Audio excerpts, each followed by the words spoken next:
When I was 24, I sold my first novel, The Man Who Said Boo.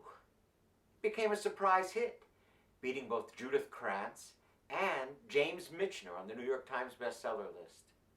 Now, the film version did all right, although it might have been a little early in his career to cast Michael J. Fox as a heroin-addled cop. But Keitel wanted too much money, and Fox was hotter at the time. I spent the next 2 years living off the fat of that novel. I traveled the world, rubbed elbows with the high and mighty, among other things.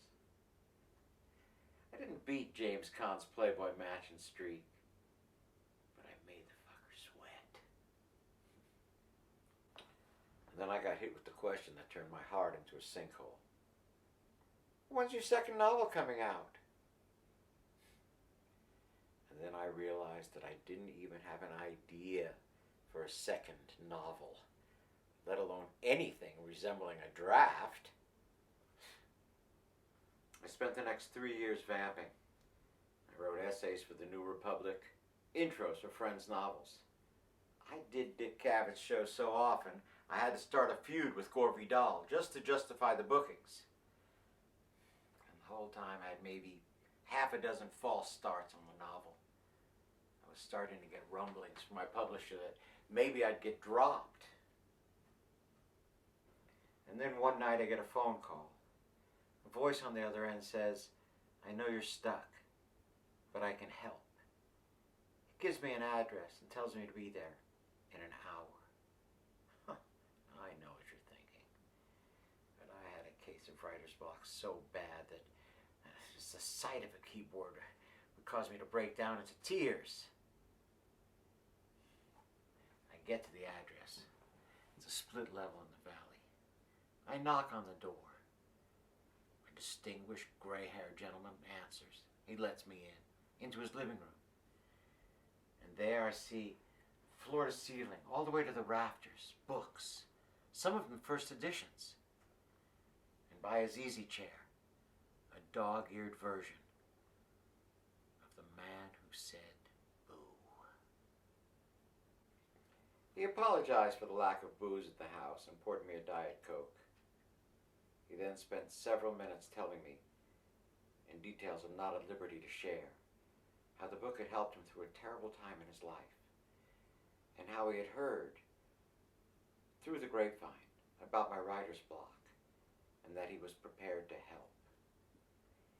He said he had an amazing idea for a novel that was guaranteed to become a bestseller. But in exchange for the idea, I had to give him something first. I said, "Sure, anything. What?" And he said, "Your left testicle." Now, the only thing more shocking than that request was the speed in which it took me to say yes. Now, you have to understand something.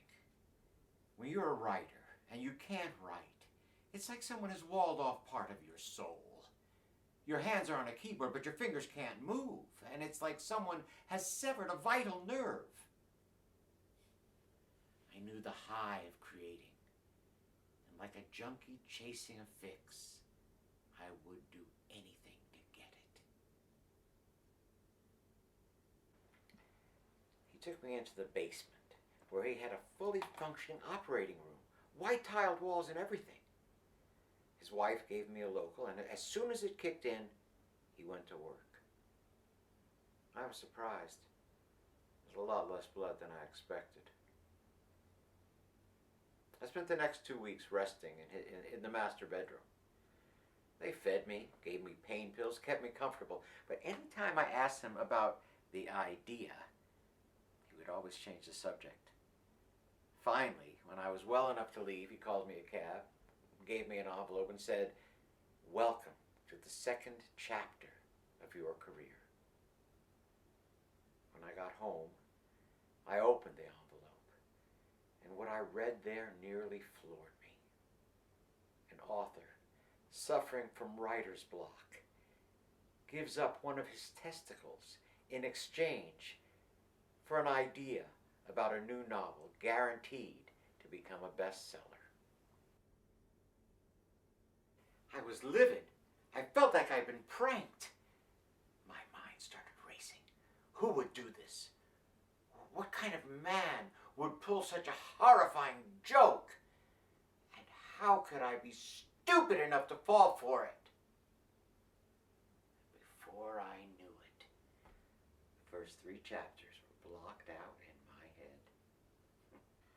Follow the Bouncing Ball became an even bigger hit than my first novel. And this time, Michael J. Fox had the proper gravitas for the lead in the movie. Needless to say, the previous 5 years took a toll on both of us. Another side effect was that I never suffered from writer's block again. Anytime I felt myself starting to block up, I'd get a phantom pain in my scrotum. There is no greater motivation for an artist than the desire to save his last testicle. The weird thing is that I don't miss it. It seems you can have a healthy sex life with just one ball, so everything's fine in that department. And that second novel brought me the rest of my career. And now I have a life well spent to look back on. Mind you, if it didn't work, I would have gone back to his place, yanked out his ball, and jammed it back into my scrotum.